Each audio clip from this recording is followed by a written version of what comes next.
Please be ready for a dictation of exercise 21 from February 2021 issue of Progressive Magazine. 5 seconds. Start.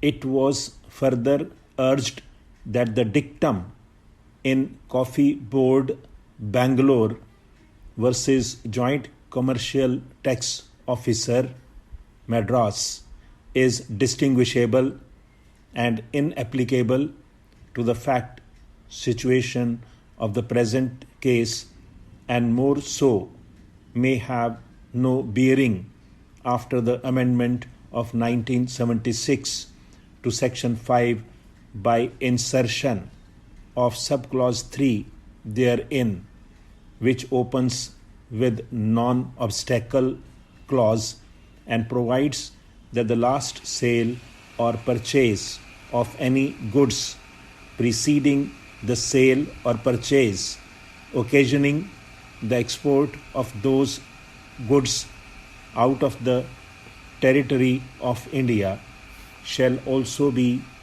deemed to be in the course of such export if such last sale or purchase took place after and was for the purpose of complying with the agreement or order for or in relation to such export.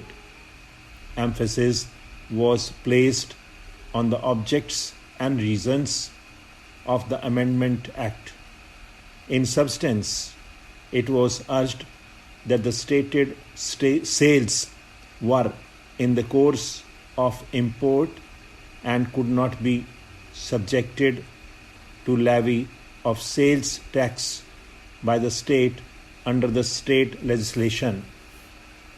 Per contra, the respondents would urge that the authorities had considered all aspects of the matter and after due evaluation of the evidence before it justly concluded that the stated sales were neither in the course of import nor export and had taken place on the land mass of the state of West Bengal and thus amenable to sales tax under the 1954 Act and the 1994 Act, as the case may be. It was urged that it is an admitted position that the goods were kept in bonded warehouses on the land mass of the state of West Bengal and were sold to the master of a foreign going ship as ship stores thereat. It was urged that the expression crossing the customs frontiers of India has already been defined in the CST Act and limits its application to area of a customs station as defined in the Customs Act to mean any customs port, customs airport, or land customs station.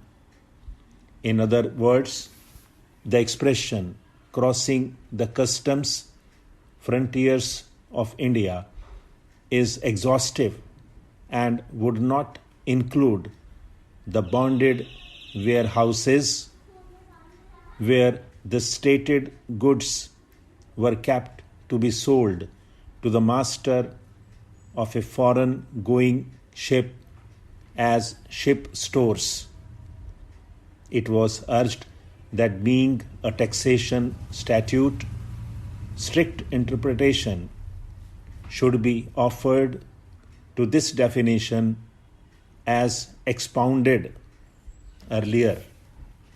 It was further urged that the stated sales of goods by no stretch of imagination can qualify the expression in the course of import of goods into the territory of India as is contended by the appellants. For that, the goods must actually be imported into the territory of India and sale must be a single sale which itself causes the import or is in the progress or process of import.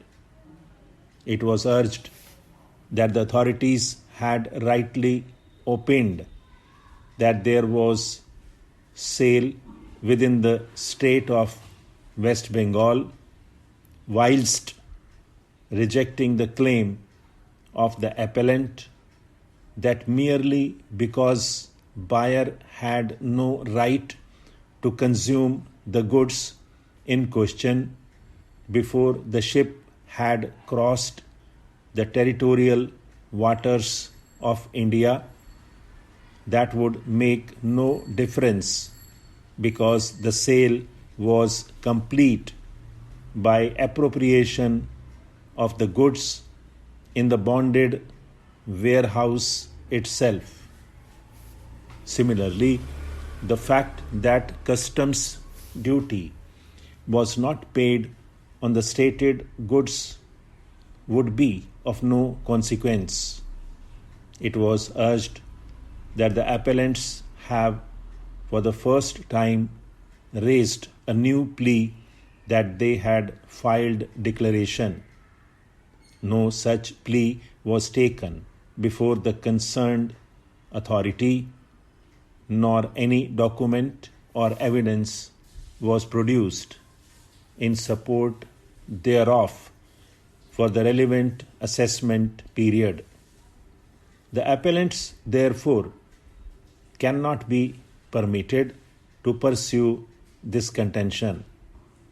Thus, the appeals be confined to the plea taken before the authorities below that the stated sales were not effected within the territory of the state of West Bengal or in India.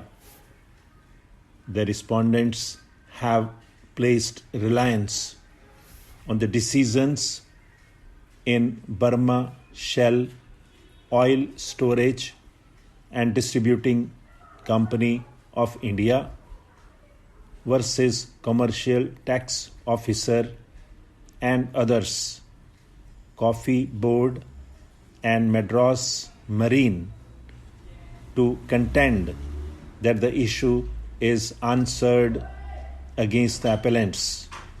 Stop.